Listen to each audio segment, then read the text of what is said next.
He has the charm, the suits, the license to kill. But behind the tuxedo and the swagger lies a man shaped by loss, trained to suppress, and constantly on the edge of emotional collapse. Today, we delve into the psychology of James Bond. Welcome to Unmasked.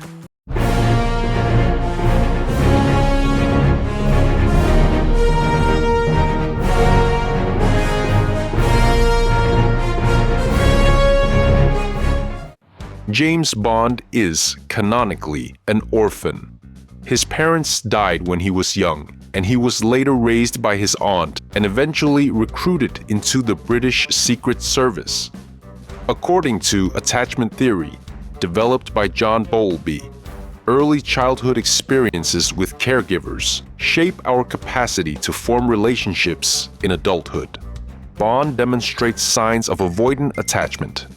He engages in numerous romantic relationships, but rarely forms lasting bonds.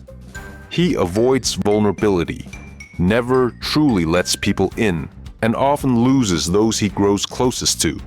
The more intense the connection, the more destructive the fallout. Throughout his career, Bond is exposed to brutal violence, betrayal, and loss. From a psychological standpoint, this makes him a likely candidate for complex post-traumatic stress disorder, C-PTSD. Unlike traditional PTSD, C-PTSD stems from prolonged exposure to traumatic experiences, especially interpersonal trauma. Bond's emotional numbing, hypervigilance, and emotional detachment may all be symptoms. Rather than addressing his trauma, he self-medicates through alcohol, sex, and adrenaline. His cool demeanor can be interpreted not as confidence, but as dissociation, a psychological distancing from pain. In Carl Jung's theory of the psyche, the shadow represents the parts of ourselves we repress or deny. For Bond, the shadow is personified in the very organization he works for, MI6. He is both hero and weapon, protector and executioner. Bond's internal conflict lies in the duality of his identity. He is James Bond, but also 007. The question becomes, who is he when the mission ends? He lives under a code name, and much like a mask, it protects him from confronting who he really is. James Bond is a portrait of stoic masculinity, emotionless, unshakable, dominant. This archetype is appealing but psychologically costly. Bond rarely shows grief, even after the deaths of people he cares for. He does not cry, does not confide, does not break. The cost? Chronic emotional suppression.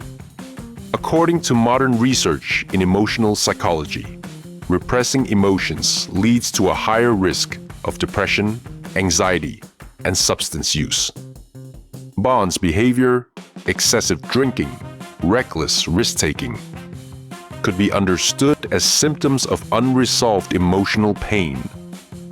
Bond is not just addicted to alcohol, he's addicted to chaos.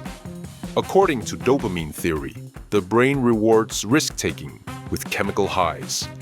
Over time, this can create a dependency similar to drug use. Bond's endless pursuit of missions, danger, and intensity may not be heroic. It may be compulsive. He can't sit still. Peace is foreign to him. Stillness forces him to face himself, and that might be his greatest fear.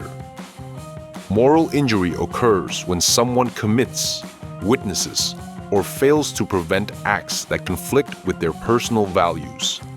Bond frequently kills in cold blood, manipulates others, and sacrifices lives for national interests.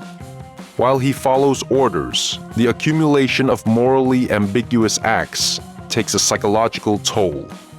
The cognitive dissonance between his actions and any remaining moral compass can lead to guilt, shame, and further emotional detachment. James Bond isn't just a fantasy of invincibility. He's a cautionary tale. A man sculpted by duty and hardened by trauma, driven more by survival than purpose. Through the lens of psychology, we don't just see the spy, we see the shattered human being beneath the surface. James Bond has a license to kill, but does he have the capacity to heal? Thank you so much for watching this deep dive into one of pop culture's most well-known characters. If you enjoyed this video, please like, subscribe, and leave a comment down below. Who should we analyze next? Until next time.